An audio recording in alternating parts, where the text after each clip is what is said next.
आप देख रहे हैं समाचार एजेंसी ऑफ इंडिया में साई न्यूज।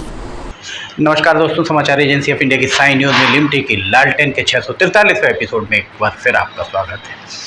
अमेठी, फिर वायनाड, फिर रायबरेली, राहुल गांधी के बार बार सीट बदलने की क्या है मायने। राहुल गांधी के चाचा संजय गांधी, पिता राजीव गांधी और माता सोनिया गांधी की परंपरागत सीट रही है रायबरेली। समाचार एजेंसी ऑफ इंडिया की साई न्यूज में निफ्टी की लालटेन के 643वें एपिसोड में एक बार फिर आपका स्वागत है। कांग्रेस के नेता हैं, कांग्रेस के युवराज कहलाते हैं राहुल गांधी।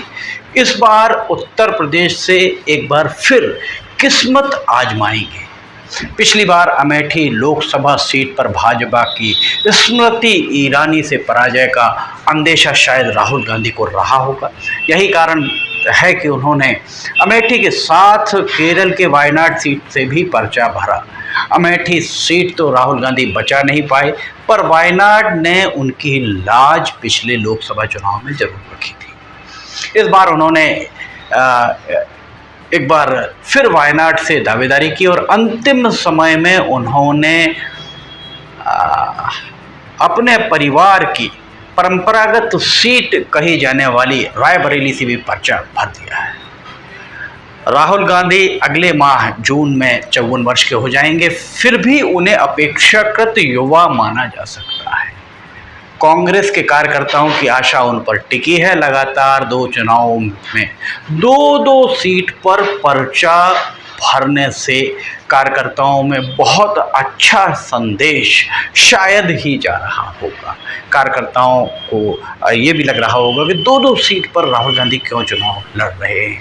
राहुल गांधी को खुद इस बात पर विचार करना चाहिए कि आखिर उनसे भूल कहाँ हो रही है कि वे एक सीट से उम्मीदवारी के लिए आश्वस्त क्यों नहीं हैं।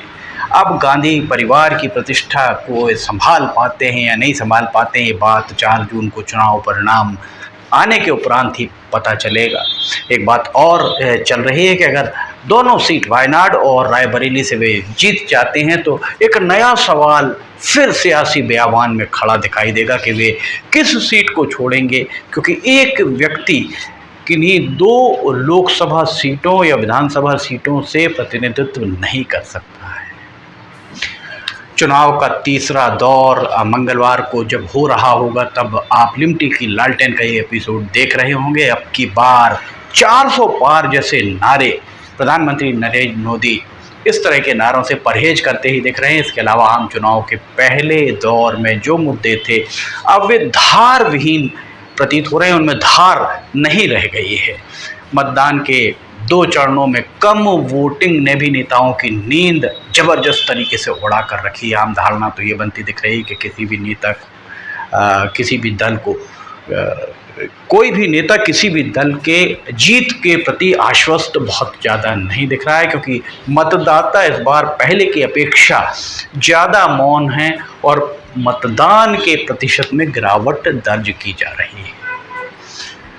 लगभग 4-5 सालों से राहुल गांधी और कांग्रेस के खिलाफ भाजपा के आला नेता जिस तरह का आक्रामक रुख अख्तियार किए हुए थे, उसे देखकर राजनीतिक पंडितों को यही लग रहा था कि राहुल गांधी इस बार उत्तर प्रदेश की ओर शायद ही रुख करें। इसके पीछे दूसरा कारण ये भी बताया जा रहा था कि अचानक ही सोनिया गांधी ने रायबरेली सीट को तज कर राज्यसभा का रास्ता अपना लिया। लोकसभा या राज्यसभा दोनों के जरिए सांसद ही चुने जाते हैं। दोनों के, चाहे राज्यसभा सांसद हों या लोकसभा सांसद हों, दोनों के अधिकार, कर्तव्य और वेतन आदि कमोबेश समान होते हैं, बराबर होते हैं। पर एक बात है कि लोकसभा में आपको मतदाताओं के सामने जाकर अपने आप को साबित करना होता है, वहाँ विजयश्री का वर्ण करना होता है। पर राज्यसभा में चुने हुए विधायक आपकी राह आसान करते हैं। सांसद बनना है, राज्यसभा से जाने का औचित्य समझ से परे है।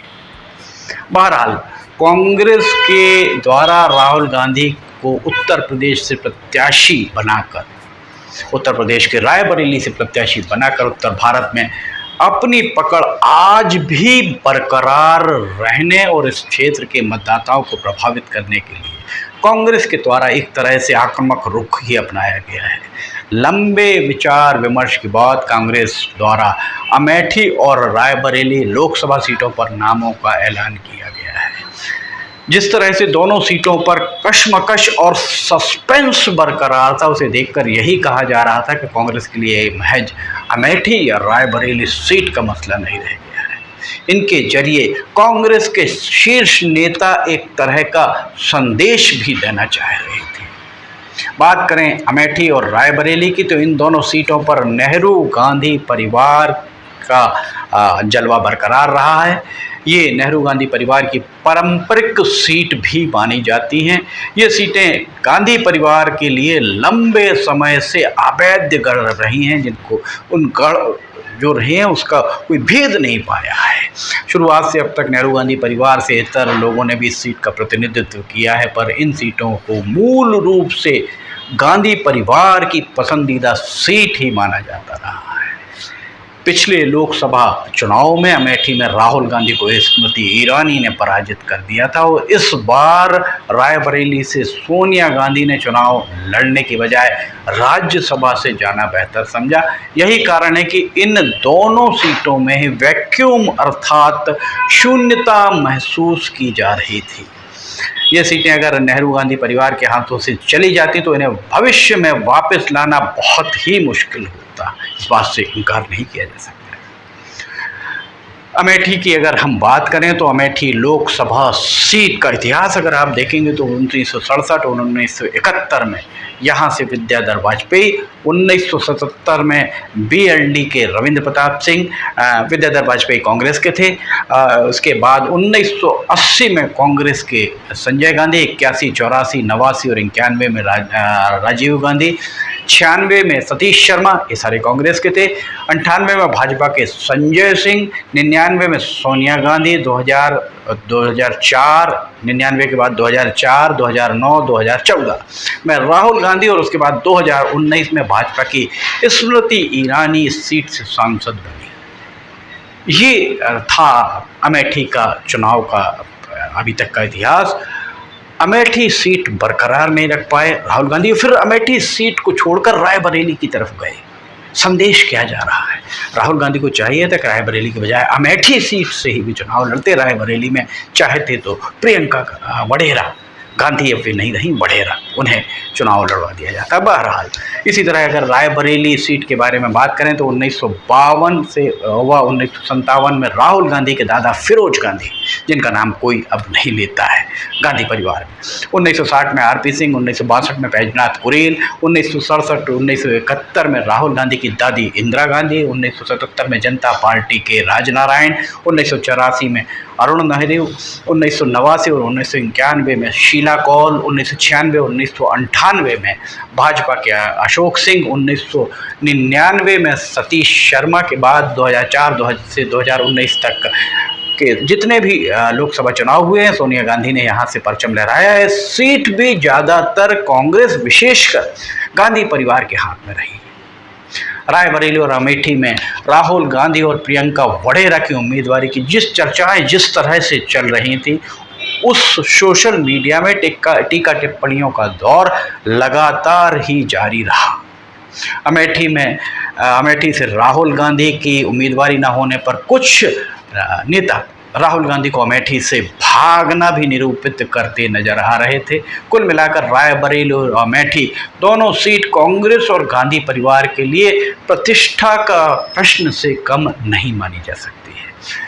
राहुल गांधी ने रायबरेली में जिस तरह भावनात्मक पुट के साथ भाषण दिए, वह मतदाताओं को कितना प्रभावित कर पाते हैं ये वक्त ही बताएगा। पर सबसे बड़ा सवाल यही दिख रहा है, आज के समय में सबसे बड़ा सवाल यही खड़ा दिख रहा है कि इस सीट पर सीट से पहले सांसद, जो सबसे पहली बार सांसद बने थे राहुल गांधी के दादा फिरोज गांधी, जो राहुल गांधी के दादा थे, क्या राहुल गांधी अपने दादा का नाम यहाँ लेंगे या फिर दादी का नाम यहाँ लेंगे, दादा का नाम लेंगे, या फिर दादी का या इंदिरा गांधी, पिता राजीव गांधी या माता सोनिया गांधी का नाम का सहारा लेकर ही रायबरेली के लोकसभा चुनाव में वैतरणी पार करने का प्रयास करेंगे। ये सीट गांधी परिवार की परंपरागत सीट मानी जा सकती है, पर यहाँ सबसे पहले जब लोकसभा का गठन हुआ था तो सबसे पहले यहाँ विजयश्री का वर्ण राहुल गांधी के दादा फिरोज गांधी ने किया था। फिरोज गांधी का नाम राहुल गांधी लेते हैं कि नहीं, ये सबसे रोचक होगा देखना। समाचार एजेंसी ऑफ इंडिया की साई न्यूज़ में लिमटी के लालटेन के 643वें एपिसोड में फिलहाल इतना ही। अगर आप समाचार एजेंसी ऑफ इंडिया की साई न्यूज़ में लिमटी की लालटेन देखना चाहते हैं तो समाचार एजेंसी ऑफ इंडिया की वेबसाइट या साई न्यूज़ के न्यूज़ चैनल पर जाकर आप इसे देख सकते हैं। अगर आपको ये सारी खबरें लिमटी की लालटेन, मौसम के अपडेट, अन्य खबरें पसंद आ रही हैं तो आप इन्हें लाइक, सब्सक्राइब, शेयर जरूर कीजिएगा। साथ ही नीचे कमेंट बॉक्स में लिख के बताइए कि आपको ये सारी खबरें कैसी लग रही हैं। समाचार एजेंसी ऑफ इंडिया के सहयोगी अखिलेश दुबे के साथ लिमटी की लालटेन का 644वां एपिसोड लेकर बहुत जल्द हाजिर होंगे। फिलहाल आपसे इजाज़त लेना चाहेंगे।